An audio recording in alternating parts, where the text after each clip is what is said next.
and we'll bring Dave Weinberg into this conversation. We'll start off with this, Dave. Yesterday, Doug Pederson indicated that, we're moving in the right direction. He mentioned plan. He mentioned process. Very Sixers-esque there. I think, those people have all been cornered. You're not going to find too many people that are going to buy into a plan and a process. But the message he was sending was almost, we're not good enough, right? Is that what you took from that yesterday?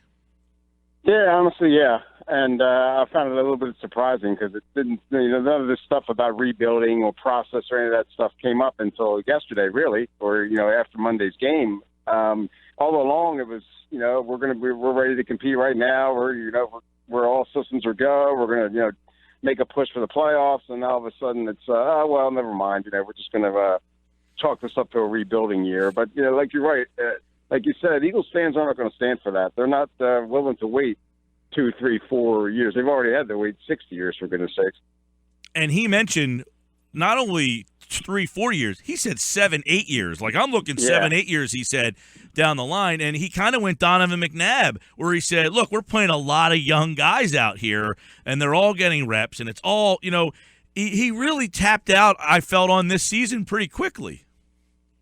Yeah, and he wasn't – I mean, they weren't going to play this many young guys, really, I don't think. I mean, Lane Johnson's suspension kind of forced Vaitai in there. I guess the injury forced him to play Samalo and some other younger guys. I think Wentz probably was the only, rookie who was really supposed to see extensive action. But, yeah, I just don't – I don't understand their they don't seem to really have a plan. It's just kind of like fly by the seat of your pants. And now all of a sudden it's, look to the future, but you don't have to do that in the NFL. You don't have to rebuild for 5 years. I mean, some teams can do it in a year, some can do it in 10, but you can get good. You can get good relatively easy if you get relatively quickly if you just make the right decisions, and they haven't done that. Dave, do you point to Lane Johnson's suspension as maybe a turning point in the season? It didn't help. He was probably their best offensive lineman, and when you lose him, I wouldn't say the turning point I would say is because what they did from that. It was pretty evident Monday night that Alan Barber is a pretty good right tackle. You should have moved him back a month ago, or when Lane Johnson got suspended, and stop floating this stuff about Vaitai can grow into the position, and Barber's having a great year at left guard. Well, guards grow on trees, for goodness sakes. But tackles are very hard to come by. So why would you sacrifice your offensive line stability just for the sake of giving, Vaitai a little, some experience? You should have moved Barber out there in the beginning, put Wisniewski in at left guard, and gone from there. And I think it would have been a different story this year, to be honest with you. It seems to me that, a little deeper on that, though, the line of thinking is that denial, or just that cloud of what problem? I mean, I think in AA they say the first step is admitting you have a problem. Do the Eagles have a problem and they're not admitting it? They have a lot of problems, it looks like. And none of this would have came about if they hadn't gotten off to such a great start, I think, and that kind of raised everybody's expectations, as we talked about before. I think people were willing to put up with 8-8 or 7-9, especially after they traded Bradford, a week before the season started. But then you go out 3-0 and you dominate Pittsburgh. Suddenly you can't skate by, but with those expectations talk anymore. You had the opportunity in front of you, and you just didn't take advantage of it. Yeah, I think they have a lot of problems. Wide receivers is a big one, and I think corner was a big one too. They've been trying for a decade to get the right corner matchup since Lito Shepherd and Sheldon Brown left, and they just haven't been able to do it. They've gone through, I can't tell you how many cornerbacks. Dave Weinberg, Press of Atlantic City. A lot of things, they came out the other night, moved the ball right down the field. They went to DGB. He caught the ball. They threw it to him. He caught it. That was a surprise in the first market, that the wide receiver they threw it to caught the ball, right? He goes right down the field. Why did they get away from him? I mean, why not say, we're going to keep doing this and going with this guy and hand the ball to Smallwood until you guys figure out how to stop us? That's the million-dollar question. The balance was working pretty well there in the first drive. I guess it was scripted, 11 plays, six runs, 5 passes, the other way around, I forget. And then all of a sudden you decide that you can't run the ball at all. Well, what made you decide that? Like you said, you stick with something that works until they find a way to stop it. They didn't find a way to stop it. You stopped yourself. And you're right, throw the ball to DGB. He's finally, developed some sort of rapport with Carson Wentz, it looks like. So, and he's catching the ball. He's really into the game. Which, by the way, they should have done that with Nelson Aguilar, too. There was no reason to sit him on Monday night. You should have played him. You should have got him the ball real early, let him get his confidence up and going from there. I thought that was a mistake as well. Yeah, because, and hindsight 2020, they only play 4 receivers typically anyway. So when Matthews goes out, everyone's saying, well, see what happened? They typically, even if Matthews went out and Aguilar was there, they would only have 4. But my question is, you sit Aguilar and then virtually have no game plan for the guys who replaced him. Like, you did nothing to get those guys involved. It was like, we're going to sit him. It was almost like the optics of it, just to sit him, but never got his replacements. I don't think Turner had a target, and Triggs they tried to do some gimmicky nonsense with just to kind of justify that he was on the field, but they never game planned for those 2 guys to be a part of the game at all. No, Turner might as well have just stayed on the practice squad for all the good he did on Monday night. Like you said, I think he played a little bit, but they never threw the ball his way, and Triggs had that gimmicky end around, like you said, and he's basically, nothing against him. I think he does have some ability, but he's basically a one-trick pony where you send him deep, and hopefully somebody follows him, and if they don't, you throw it deep to him, or if not, you go underneath. But he's not a guy who's going to be like an every-down wide receiver. And nothing, and believe me, nothing against Paul Turner, but when did he turn into Paul Warfield all of a sudden? He was on the practice squad for 10 weeks. Any team could have signed him. Nobody did. And the Eagles didn't think enough of him to promote him until recently. So, for people to get all excited about Paul Turner is a little bit surprising. Now, Dave, does it cross your mind, though, ever? Does it cross your mind? Forget Paul Turner, okay? Let's look at a guy like Triggs, for instance. Does it cross your mind ever when you watch other teams or you watch football and you say, man, this kid Tyreek Hill, where the hell did he come from? How is he helping teams out? And Jamison Crowder, these are late-round, smaller guys who have a lot of speed. These teams seem to game plan and figure out ways to get guys the ball based on their talent. The Eagles have a guy that he's on their active roster. Why not utilize him based on his talent? Does it ever say, do you ever look at these other teams and say, how is this wideout beating it or helping this team? Right. And yet the Eagles have these receivers that just can't do anything for them. They get nothing out of a guy like Triggs who has 4.2 speed. If he's fast and you brought him on a team and he's active, why wouldn't you do something to game plan for him? Yeah, I agree with you. I mean, he doesn't have to be the focal part of your offense, but you should have some sort of a package or two for him to take advantage of that speed and that versatility. I'm with you there. They don't seem to be getting anything out of their wide receivers. Like we had often mentioned, I thought that DGB was going to be the guy who was really going to break through and be a star, but it turns out that Tennessee may have known what they were doing when they got rid of him. We're talking with Dave Weinberg. Eagles coverage right now as the Eagles, they're still mathematically in it, but boy, things not looking good at the NovaCare complex right now. How about the run game, Dave? Did they get away from that too early? No, way too early. Yeah, the first drive worked perfect. Smallwood and Varner were working pretty, and Sproles, were working very well. And I have a lot of respect for Sproles. He's just one tough son of a gun. To play with a broken rib and to play as much as he did and as hard as he did, that was pretty impressive. I wish more players would kind of take that attitude. Have you stood next to him? How tall are you compared to him? I'm taller than him, and I'm 5'6". He's the only guy that I can look up that has to look up to me. And the whole NFL probably. Yeah, he's a small guy.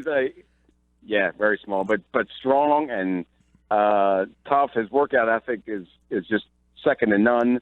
And to get back to your point, they abandoned it way too early. There was no reason to. Because, Green Bay hadn't shown any evidence that they could stop the run, so why not just keep going with it? I know you didn't have Ryan Matthews out there, but you had Smallwood, you had Sproles, and you had Kenyon Barner who could have filled in too, and for a few plays. So why not just keep attacking them until they can prove they can stop it? Do you think moving forward, Smallwood or Matthews, who's a better fit? Depends on what your approach is. If you're going to buy into this building to the future thing, then I guess naturally you go with Smallwood. And honestly, I think I might go with Smallwood anyway, only because Ryan just hasn't proven to have the ability to stay healthy for more than a game or two.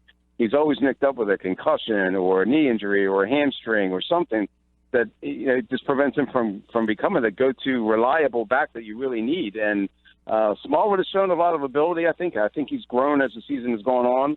And I think I would ride him for the rest of the year.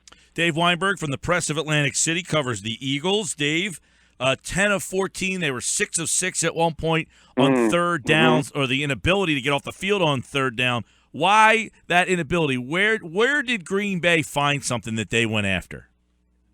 Surprisingly, they found it in the front four, which I never would have expected. But I mean, they didn't even get close to Aaron Rodgers, and you can't give a guy like him that much time to. And he'll pick any defense apart. And Fletcher Cox, the Pro Bowler, the guy who signed the big contract, no sacks and another stupid personal foul.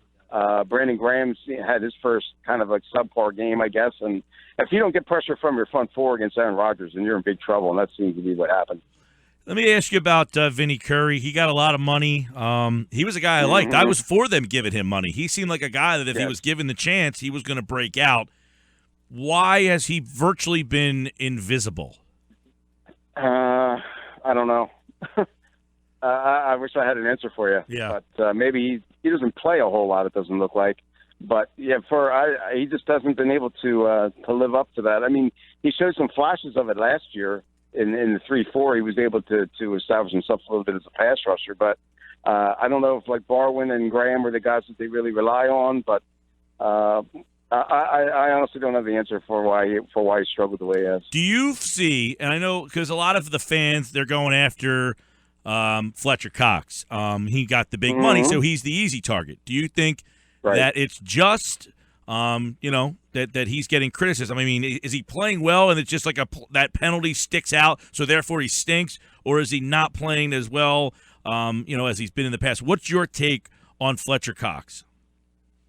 I don't think he's living up to his end of the bargain. I mean, he did the first month. He was the defensive player of the month for September, but since then, he just hasn't been able to deliver the way they need him to. And I don't know, maybe a part of it was that Benny Logan was hurt for a little while, so he really didn't have anybody to take the pressure off him.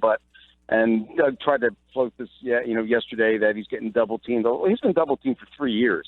It didn't stop him last year, and it didn't stop him the year before that. So why all of a sudden now can he get pressure on and get sacks for the way he was doing in the past? So I don't know why, but it just seems like he hasn't. I just don't think he's been able to live up to his end of the deal. Well, Mike and I have talked earlier about Doug Pederson's weird answers to some of the questions today, Dave. And one of them, bizarre, he was asked about Mills and McKelvin. I mean, we know the secondary has issues, but his answer was bizarre on what to do. How do you think they solve their secondary problems? We got to play. We got to have bodies. There's got to be depth there. What kind of answer was that? Yeah, it didn't make any sense. Why if you need depth, then why do you need McKelvin to start? I don't quite right. understand. Then McKelvin's your depth, right? Right. And he's been hurt the whole year, quite frankly. He got a hamstring injury the first week. Has never been able to recover from it. He'll be the first one to tell you that. But he's been willing to get out there and give it his best effort. But when guys go past him, he just doesn't have that catch-up speed that he used to have, that he can have when he's healthy. And honestly, I've been pretty impressed with Mills. I think he has a lot of potential. He's a big, strong corner, which, they're hard to come by in the NFL. And he's not afraid to get up on a wide receiver instead of playing, 15 yards off the ball like they've been doing. And I would absolutely go with Jalen Mills as a starter for the rest of the way. But they don't see it that way. I don't know what Pederson's thinking at this point, to be honest. I'm totally confused at his approach to everything. We should point out, by the way, that Doug started that question by saying, well, that's a good question. And you almost always seem to know if somebody says, that's a good question, the rest of his answer is not going to be that great. Same thing with the challenge. He did admit that he made a mistake, which was kind of nice to see. That he would take that challenge back at the end of the game or in the third quarter if he could. Yeah, for a 2-yard gain. Sports Bash 97.3 ESPN, talking to Dave Weinberg from the Press of Atlantic City here. And, you look at the shortcoming on Monday night, from your vantage point, I'm watching the game on TV. You're at the game, Dave. Mm-hmm. It appears that they need to use McLeod so deep to help the weak corners that they have, so the middle of the field's wide open because the safety is lined up so far because they need his help over the top on those wideouts, and you had that middle of the field, and that's why there were so many third down conversions, and just it felt like they were never on the other side of the 50, but yet they had 10-play drives, and they were like at the 45-yard, their own 45, but it's just because they kept nickel and diming you up the field. Yeah, and there's all this praise for Jim Schwartz in the beginning of the season. He was going to be the next candidate to get a head coaching job, but that conversation hasn't been too popular in the last couple of weeks or in the last second half of the season here. And I think Pederson and Schwartz both got out coached on Monday night. It's plain and simple. They just didn't have any answers for what the Packers were throwing at them, and that's why they lost. Dave with us here, Dave Weinberg from the Press of Atlantic City. And, 5-6. Are you writing them off? Is it time? No. I keep wanting to, and I keep, you probably noticed my picks haven't been too accurate this year. I can't seem to get a read on them. Every time I think that they're getting ready to get on a roll, they get beat. Every time I think that they're done, they pull out a win. And so, no, I wouldn't be surprised if they beat Cincinnati on Sunday. And they haven't done themselves any favors now. Like you said, they probably do have to run the table here, win 5 straight and get to 10 wins.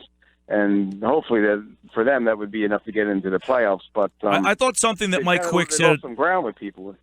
Something that Mike Quick said on the radio broadcast the other night, where he said, Merrill was trying to go through all these scenarios that they get the onside kick and they can do this and they can tie this game up. And Mike just said, yeah, but typically that's from a team that has displayed some sort of firepower throughout the course of the game. And as you tweeted, trailing 17-13 after 3 quarters, that Packers team had given up an average of 38 points over 4 games, and they scored 3 points in the second half.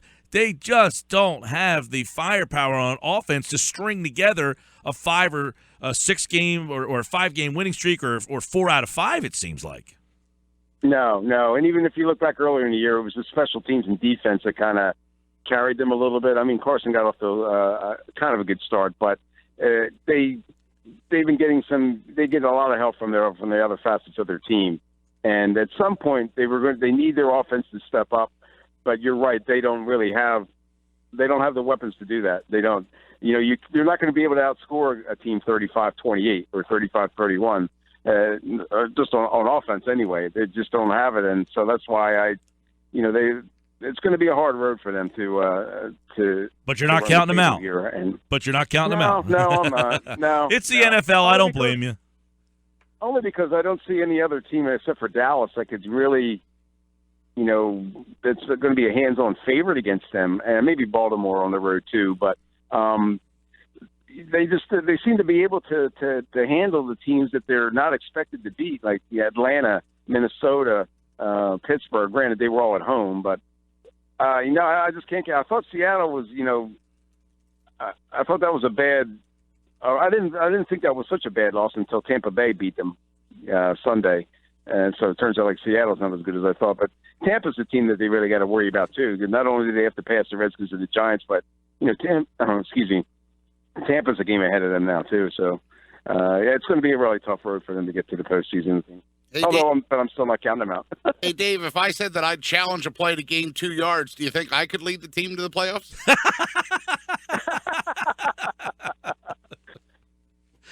Why not? Sure. It just makes you have to laugh. His explanation for that was great. Laughing, you're crying. Yeah, his explanation for that was great. Yeah. I still don't know what he said. That is a good point. I still don't know what he said. Although today he kind of indicated, yeah, you know what, I probably shouldn't have done that. And if I could do it again, I probably would. And Dave Weinberg from the press. You got to have a guy standing next to you and saying, "Put the flag back in your pocket, will you please? It's 2 yards. It doesn't matter." Right, and in that spot of the game, the 2 yards, even where they were, it was just like, what are you really gaining there? Dave, read your piece about the Atlantic City boxing and, of course, Hall of Fame. You got Levander Johnson. You've got Gotti, Mike Tyson, some of the great guys who have fought in Boardwalk Hall, and that's a great class right there. Yeah. I think they did a pretty good job. I'm actually on the voting committee, and I voted for a lot of those guys. I thought there was a couple. There was a couple people I probably would have voted. I voted for instead. I thought Bruce Seldon definitely deserved to be in there. Being in Atlantic City, born and bred, having fought there 23 times, which is as many times as Gotti fought there. Atlantic City's first world champion. I definitely thought that he deserved to be in there, but people, kind of thought otherwise. But hopefully he'll get in there eventually. But yeah, you're right. They have I thought by and large they did a really good job of touching different eras and different people that have contributed in various ways. So yeah, it should be an exciting weekend. Read that piece at pressofatlanticcity.com. Of course, the Hall of Fame boxing writer Dave Weinberg here. Mike Tyson, many people forget, had some of his early heavyweight championship fights in that building. Gotti basically owned the building there, and Johnson, of course, had the tragic ending earlier. How long ago was that now?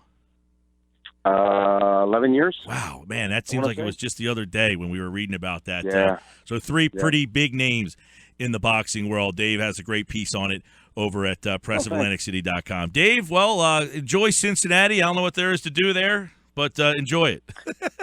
Actually, I'm on vacation, so I'm not going. Oh, okay. Well, yeah. You missed out on the great city of Cincinnati. Yeah, no Skyline chili for me this weekend. All right, pal. Well, enjoy your time off. Thanks a lot. I appreciate it.